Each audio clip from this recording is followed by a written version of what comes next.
ভারতের বিত্তবানদের দেশ ত্যাগের হিড়িক পড়েছে। মাতৃভূমি ছেড়ে বিদেশকেই আপন করে নিচ্ছেন তারা। যত সময় গড়াচ্ছে দুনিয়া জুড়ে বাড়ছে সেই প্রবণতা। ফলে দ্বিমুখী সমস্যার মুখে পড়ছে দেশ। প্রথমত, বিপুল হারে হচ্ছে সম্পদের বহির্গমন।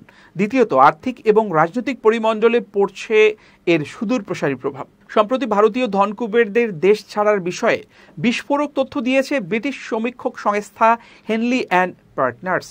তাদের দাবি, চলতি বছরে এদেশের অন্তত ৩,৫০০ সম্পদশালীর পাকাপাকিভাবে বিদেশে চলে যাওয়ার সম্ভাবনা রয়েছে। তবে গত ২ বছরের নিরিখে এই সূচক কিছুটা নিম্নমুখী হয়েছে। পরিসংখ্যান অনুযায়ী বছরে $১০ লক্ষ বিনিয়োগের ক্ষমতাসম্পন্ন বিত্তবানদের ওপরে এই সমীক্ষা করা হয়েছে। তাদের প্রকাশ করা তালিকায় প্রথম স্থানে রয়েছে চীন। তালিকায় দ্বিতীয় এবং তৃতীয় স্থান পেয়েছে যথাক্রমে ব্রিটেন এবং ভারত। এরপর নাম রয়েছে দক্ষিণ কোরিয়া, রাশিয়া, ব্রাজিল, দক্ষিণ আফ্রিকা, তাইওয়ান, নাইজেরিয়া এবং ভিয়েতনামের। হেনলি অ্যান্ড পার্টনার্স জানিয়েছে, এবছর সারা বিশ্বের মোট ১,৪২,০০০ সম্পদশালী দেশ ছেড়ে অন্যত্র চলে যাওয়ার ব্যাপারে সিদ্ধান্ত নিয়ে ফেলেছেন। তাদের এই চিন্তাভাবনার নেপথ্যে রয়েছে একাধিক কারণ।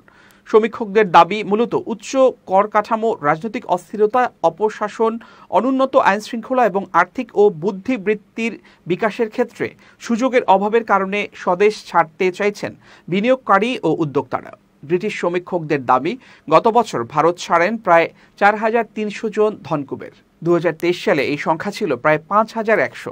এই বিত্তবানদের দেশত্যাগের সঙ্গে সঙ্গেই ঘরোয়া বাজার থেকে সম্পদের বহির্গমনের পরিমাণ দাঁড়ায় $২,৬২০ কোটি। পৃথিবীর উন্নত দেশগুলোর তুলনায় ভারতের সম্পদশালীদের অনেকটাই বেশি কর দিতে হয়। তাছাড়া এখানে যোগ্যতা অনুসারে উচ্চশিক্ষা, গবেষণা, উন্নত চিকিৎসা পরিকাঠামো এবং বিনিয়োগের সুযোগ অনেকটাই কম বলে মনে করেন সম্পদশালীদের একাংশ। সেই কারণে এই সিদ্ধান্ত নিচ্ছেন তারা। ভারতীয় ধনকুবেরদের অধিকাংশের অভিযোগ, এদেশের লগ্নির ক্ষেত্রে পরিকাঠামোর যথেষ্ট অভাব রয়েছে। দ্বিতীয়ত, রাজনৈতিক আন্দোলনকে কেন্দ্র করে জনরোষ, আইনশৃঙ্খলার অবনতি, এমনকি নৃশংস হত্যাকাণ্ডের মতো ঘটনাও ঘটে থাকে।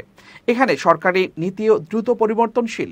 রয়েছে বাম রাজনৈতিক দলগুলোর মদতপুষ্ট শ্রমিক সংগঠনগুলোর জঙ্গি আন্দোলন। ফলে ভারতের মতো দেশে বিনিয়োগ মোটেই সহজ নয়।